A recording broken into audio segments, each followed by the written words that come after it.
உங்க ஒய்ஃப் என்ன சார் பண்றாங்க? அவங்க ஒன்றும் பண்ணல சார், சும்மா தான் வீட்டில் இருக்காங்க, ஹவுஸ் ஒய்ஃபா. எதுக்குமே பிரயோஜனப்படாத ஒருத்தியை பத்தி பேசுறதே வேஸ்ட்.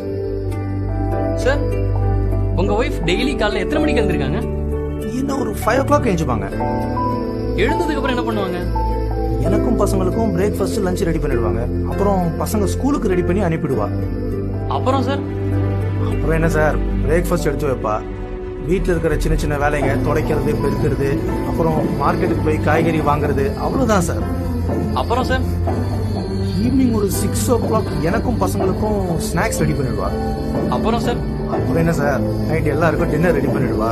சாப்பிட்டு முடிச்ச உடனே பாத்திரம்லாம் கழுவி வைக்க ஒரு 11 மணிக்கெல்லாம் வந்து படுத்துருவா. அவ்வளவுதான் சார், அவளை பத்தி பேசுறதுக்கு வேற எதுவுமே இல்ல. என்ன சார், காலையில 5 மணிக்கு எழுந்து நைட்டு 11 மணிக்கு தான் தூங்குறாங்க. ஆனா நீங்க என்னன்னா அவங்க எந்த வேலையும் பண்ண மாட்டாங்க, வேஸ்ட்னு சொல்றீங்க. ஹவுஸ் ஒய்ஃப் வேலை தான் சார் இந்த உலகத்திலே ரொம்ப கஷ்டமான வேலை. வருஷத்துல 365 நாளும் வேலை செய்யணும். நமக்காச்சு சண்டே ஒரு நாள் லீவ் கொடுக்குறாங்க, ஆனா அவங்களுக்கு அது கூட கிடையாது சார். அவ்வளோ ஏன் இந்த பொங்கல் தீபாவளி மாதிரி பண்டிகை நாள்ல எல்லாம் நமக்கு லீவ் தராங்கல்ல, ஆனா அன்னைக்கு தான் சார் அவங்களுக்கு வேலை ரொம்ப அதிகமா இருக்கும்.